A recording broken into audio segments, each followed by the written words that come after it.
Nizamabad urban MLA Dhanpal Suryanarayana Gupta అసెంబ్లీలో రాష్ట్ర బడ్జెట్పై తీవ్ర అసంతృప్తి వ్యక్తం చేశారు. ప్రభుత్వం ప్రకటించిన 6 గ్యారంటీలకు వెంటనే చట్టబద్ధత తీసుకురావాలని డిమాండ్ చేస్తూ గత బడ్జెట్తో పోలిస్తే ఈసారి గ్యారంటీల నిధుల్లో కోత విధించడాన్ని ధన్పాల్ తప్పుపట్టారు.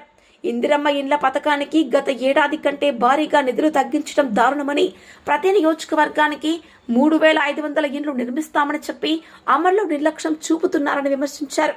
ఉచిత బస్సు పథకం వల్ల నష్టపోతున్న ఆటో డ్రైవర్లకు 12,000 వృద్ధి, కార్పొరేషన్ హామీలను ప్రభుత్వం మర్చిపోయిందన్నారు.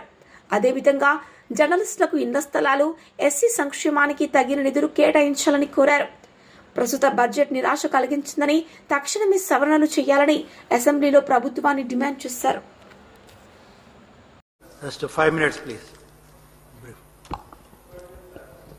బడ్జెట్ పైన మాట్లాడటానికి అవకాశం ఇచ్చినందుకు ధన్యవాదాలు అధ్యక్ష. బడ్జెట్ అంటే కేవలం అంకెలు సంఖ్యలు మాత్రమే కాదు, మన అందరి జీవితం, మన భవిష్యత్తు కూడా అధ్యక్ష. కానీ వాస్తవంలో మాత్రం బడ్జెట్లో అంకెల గణడి తప్ప ఏమీ లేదు అధ్యక్ష.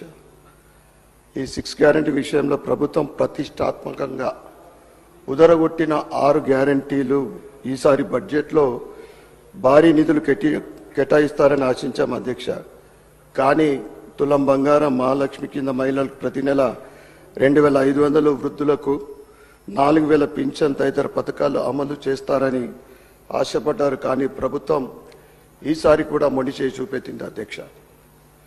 గత సంవత్సరం 2025-26 బడ్జెట్లో రాష్ట్ర ప్రభుత్వం 6 గ్యారంటీలకు 56,083 కోట్లు కేటాయించింది అధ్యక్ష. ఈ బడ్జెట్లో మాత్రం 50,713 కోట్లకే పరిమితం చేసింది. అంటే 5,370 కోట్లు కోత పెట్టింది అధ్యక్ష. ఎన్నికల సమయంలో రాహుల్ గాంధీ గారు కాంగ్రెస్ అధికారంలోకి వచ్చిన వెంటనే 6 గ్యారంటీలని చట్టబద్ధత ఇస్తానని చెప్పడం జరిగింది అధ్యక్ష. కానీ ఇంతవరకు ఆ ఊసే లేదు. 50,000 కోట్ల కేటాయింపు ప్రజలకు ఖర్చు చేస్తారన్న నమ్మకం కూడా లేదు అధ్యక్ష. కాంగ్రెస్ ప్రభుత్వం 6 గ్యారంటీలకు చట్టబద్ధత ఎప్పుడు చేస్తుందో చెప్పాలని మీ ద్వారా మంత్రివర్యులను కోరుతా ఉన్నాను అధ్యక్ష. కాంగ్రెస్ అధికారంలోకి వచ్చిన తొలి ఏడాది ఇప్పుడే అధికారంలోకి వచ్చాం, ఆర్థిక పరిస్థితి బాగా లేదు అని చెప్పి తప్పించుకున్నది అధ్యక్ష. 2024-25 తొలి బడ్జెట్లో ఇదే 6 గ్యారంటీలకు 49,315 కోట్లు కేటాయింపులు చేసింది. కానీ ఖర్చు పెట్టింది కేవలం 24,948 కోట్లు మాత్రమే అధ్యక్ష.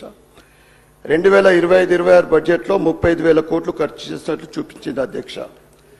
ఇక అలాగే 6 గ్యారెంటీలో భాగమైన ఆరోగ్యశ్రీ పథకం పరిమితిని 10 లక్షల వరకు పెంచుతున్నామని ప్రకటించిన ప్రభుత్వం బడ్జెట్లో ఆ మేరకు నిధులు మాత్రం పెంచలేదు అధ్యక్ష. ఈ ఏడాది కూడా 1,143 కోట్లు కేటాయించారు. కానీ నెట్వర్క్ హాస్పిటళ్లలో పేరుకుపోయిన బకాయిలు 1,205 కోట్లు ఉన్నాయి అధ్యక్ష.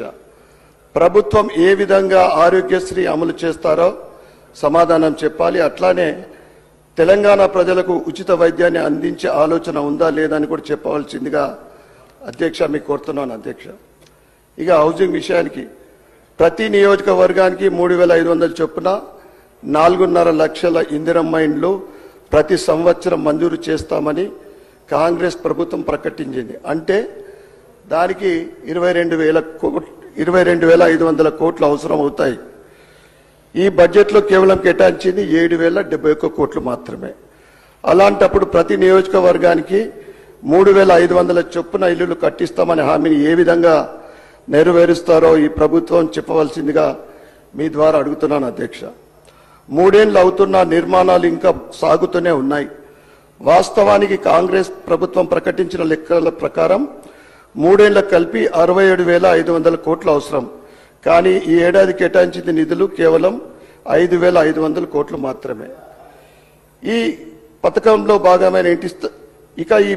భాగమైన ఇంటి స్థలం లేని వారికి స్థలం కేటాయింపు, ఉద్యమకారులకు 250 గజాల ఇంటి స్థలం, హామీలకు సైతం అతిగతి లేదు అధ్యక్ష. ఈ లెక్కన నిరుపేదల సొంత ఇంటి కల నెరవేరుతుందా అని నేను అడుగుతున్నాను అధ్యక్ష. 3 బడ్జెట్లలో కలిపి ఇప్పటి వరకు ప్రభుత్వం ఖర్చు చేసింది కేవలం 300 కోట్లు మాత్రమే. పేద ప్రజలకు ఇండ్లు కట్టించే ఆలోచన ప్రభుత్వానికి ఉందో లేదో చెప్పాల్సిందిగా కోరుతున్నాను అధ్యక్ష. ఒకవైపు కేంద్ర ప్రభుత్వం ప్రధానమంత్రి ఆవాస్ యోజన కింద పేద ప్రజలకు ఇల్లు కట్టించే పనిలో ఉంటే మన తెలంగాణ ప్రభుత్వం ఆ విషయాన్ని గాలికి వదిలేసింది అధ్యక్ష. అవసరమైతే రాహుల్ గాంధీ గారికి తలా ఒక చేతేసి 1000 కోట్లు సరుదు పెడతామని ముఖ్యమంత్రి గారు చెప్తారు. కానీ మా నిరుపేదల సొంతింటి కల కనీసం మీరు ఇంతవరకు 1000 కోట్లు కూడా ఖర్చు చేయలే అధ్యక్ష. మరి 1000 కోట్లు ఖర్చు పెట్టలే, 1000 ఇండ్లు కూడా కట్టలేదు అధ్యక్ష. అదేవిధంగా మరో ముఖ్యమైన విషయం అధ్యక్ష, ఉచిత బస్సు ప్రయాణంతో ఆర్థికంగా నష్టపోతున్న లక్షలాది మంది ఆటో డ్రైవర్లకు ఆదుకుంటామని హామీ ఇచ్చిన కాంగ్రెస్ సర్కార్ ఈ బడ్జెట్ లోను కూడా మొండి చేయి చూపెట్టింది ఆటో డ్రైవర్లకు. ఏడాదికి 12,000 జీవన భృతి కల్పిస్తామని, కార్పొరేషన్ ఏర్పాటు చేస్తామని ఉదరగొట్టిన ప్రభుత్వం ఇప్పుడు హామీని ఎగొట్టింది అధ్యక్ష. 2.5 ఏళ్ల నుంచి ఎదురు చూసిన ఆటో డ్రైవర్ల నోట్లో మట్టి కొట్టింది. బడ్జెట్ లో ₹1 కేటాయించలేదు. మహాలక్ష్మి ఉచిత బస్సు ప్రయాణంతో తమ బతుకులు రోడ్లో పడ్డాయని కిరాయిలు లేక వడ్డీలు కట్టి అనేక మంది దాదాపు 150 మంది ఆటో డ్రైవర్లు ఆత్మహత్య చేసుకున్నారు అధ్యక్ష. ప్రభుత్వం ఈ బడ్జెట్ లో కనికరించకపోవడం నిజంగా చాలా దారుణం అధ్యక్ష. ప్రభుత్వం తక్షణమే ఆటో డ్రైవర్లకు సంక్షేమ బోర్డు ఏర్పాటు చేయాలని డిమాండ్ చేస్తూ, అలాగే రాష్ట్రంలో 6 లక్షల మంది ఆటో డ్రైవర్లకు ఆదుకోవాలని మీ ద్వారా ప్రభుత్వాన్ని కోరుతున్నాం అధ్యక్ష. ప్రజలకు ప్రభుత్వానికి మధ్య వారధిగా ఉంటూ నిత్యం ప్రజా సమస్యలను ప్రభుత్వం దృష్టికి తెచ్చే జర్నలిస్టులకు ప్రభుత్వం బడ్జెట్ లో మొండి చేయి చూపించింది అధ్యక్ష. ఇండ్ల స్థలాల విషయంలో త్వరలోనో తీపి కబురు చెప్తామని, ఉద్యోగులతో సమానంగా హెల్త్ కార్డులు ఇస్తామని పదే చెప్పిన సర్కార్ బడ్జెట్ లో మాత్రం వాటి ఊసే లేదు. బడ్జెట్ లో జర్నలిస్టుల ఊసే లేదు. ఎన్నికల మేనిఫెస్టోలో అదనంగా 100 కోట్ల సంక్షేమ నిధి కేటాయిస్తామని చెప్పి చిల్లిగవ్వ కూడా కేటాయించకపోవడం అన్యాయం అధ్యక్ష.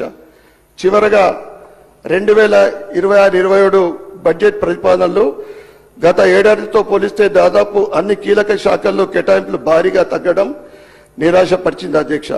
రైతు సంక్షేమం గురించి గొప్పలు చెప్పుకుంటూనే సాగు రంగాన్ని విస్మరించింది. నిర్మాణంలో ఉన్న ప్రాజెక్టుల పూర్తిపై ఆశలు పెట్టుకున్న రైతులకు నిరాశ మిగిల్చింది. నీటి పారుదల శాఖకు కేటాయింపులు 23,373 కోట్ల నుండి 22,165 కోట్లకు పడిపోయాయి అధ్యక్ష. వ్యవసాయ రంగాన్ని గాలికి వదిలేసింది. గత ఏడాది బడ్జెట్ ప్రతిపాదనలో 24,439 కోట్లు ఉంటే ఈసారి దాన్ని 23,178 కోట్లకు తగ్గించారు అధ్యక్ష. ఎస్సీ ఎస్టీ సంక్షేమాన్ని పట్టించుకోలేదు. ఎస్సీ సంక్షేమానికి గత బడ్జెట్ లో 40,234 కోట్లు కేటాయించగా ఈసారి 11,784 కోట్లకే పరిమితం చేశారు. దాదాపు 70% మేర కేటాయింపులో కోత పెట్టారు అధ్యక్ష. గిరిజన సంక్షేమానికి గతంలో 17,169 కోట్లు ఉండగా ఇప్పుడు 7,937 కోట్లతో సరిపెట్టారు. రాష్ట్రానికి పెట్టుబడులు వస్తున్నాయని ప్రచారం చేసుకుంటున్న ప్రభుత్వం పరిశ్రమల శాఖకు కేటాయింపులను 3,527 కోట్ల నుంచి 3,490 కోట్లకు తగ్గించింది. ఆత్మహత్యల అంచనా ఉన్న చేనేత కార్మికులకు ఆదుకోవడంలోనూ విఫలైంది అధ్యక్ష. గతంలో ఉన్న 371 కోట్ల బడ్జెట్ ను 258 కోట్లకు కుదించింది. చేనేత రంగాన్ని నిరాశపరిచింది అధ్యక్ష.